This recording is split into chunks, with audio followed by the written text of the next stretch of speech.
এটা হলো দুবাইয়ের 2G IS ম্যাপ, যেটা দুবাইয়ের জন্য খুবই ভালো।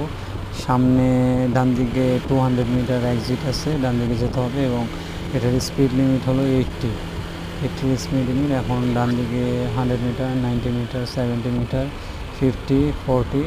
দেন ডান দিকে এক্সিট নেওয়ার পরে এখানে একটা রাউন্ড অ্যাবাউট দেখা যাচ্ছে। রাউন্ড অ্যাবাউটের সেকেন্ড এক্সিট যেতে হবে, উপরে লেখা আছে সেকেন্ড এক্সিট। তো ফার্স্ট এক্সিট এবং দেন সেকেন্ড এক্সিট।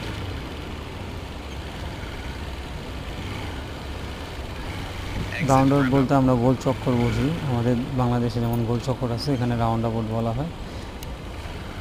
তো এখন ডান দিকে সেকেন্ড এক্সিট নেওয়ার পর 30 মিটার, 10 মিটার। সেকেন্ড এক্সিট নেওয়ার পরে সামনে দেখা যাচ্ছে আবার বামে, আমরা যেই লোকেশনে যাব বামে 700 মিটারের পরে হাতের বামে গেলে ওই লোকেশনটায় পৌঁছাইব, রশিদ হসপিটালের সামনে। ওখানে বি দেখা যাচ্ছে, মানে বিল্ডিং। ওখানে সবচেয়ে বেস্ট অ্যাপস দুবাইয়ের হলো 2G IS অ্যাপস।